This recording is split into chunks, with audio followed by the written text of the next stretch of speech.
आणि आता बातम्यांचा सविस्तर आढावा। 29 ऑगस्टला गणपती घेऊन मुंबईत धडक देणार असल्याचा इशारा मनोज जरांगेंनी दिला। मात्र त्यापूर्वीच मुंबई उच्च न्यायालयाच्या निर्णयामुळे जरांगेंना धक्का बसला।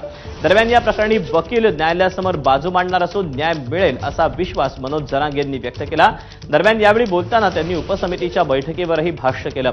शिंदे समितीला दिलेल्या वाढीचा काहीच उपयोग नसल्याचं जरांगेंनी सांगितलं।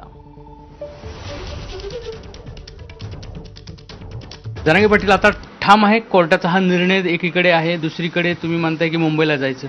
आता आमचे वकील बांधव मांडतील म्हणणं त्यांचं, आणि त्या म्हणण्यानुसार न्यायदेवता आमचं सुद्धा म्हणणं ऐकून घेईल। लोकशाहीचा अधिकार आहे, कायद्यानं संविधानानं आम्हाला अधिकार दिलेला आहे, त्या अधिकारात पूर्ण अधीन राहून त्या नियमाला आमरण उपोषण आझाद मैदानला होणार। मी मुंबईला आझाद मैदानला आमरण उपोषणाला 29 ऑगस्टला सकाळी 10 वाजता बसणार। उद्याच निघणार आहोत, 15 घंटे बाकी आहेत अजून। हा, उद्या निघणार, उद्या सकाळी 10 वाजता निघणार आझाद मैदानाकडे। विखे पाटलांच्या अध्यक्षतेखाली आता उपसमितीची बैठक पार पडली। 6 महिन्याची मुदतवाढ शिंदे समितीला मिळाली आहे। पहिलीच दिलेली ती जानेवारीतच, ते का नवीन थोडंच आहे, अच्छा, पहिलीच दिलेली ती। आणि काय उपयोग होत नाही ते वाढ देऊन। आम्ही बघितलं, त्याला ऑफिस सुद्धा नाही बसायला।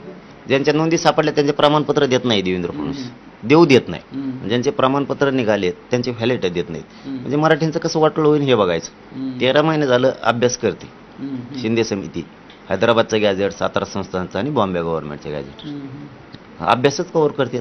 कोर्ट तुमच्या बाजून निकाल दिली ह्या विश्वासावरच आता आपण हे आहोत। हे नाही देणार, 100% आमचे म्हणणं ऐकून घेणार वकील बांधवांचं।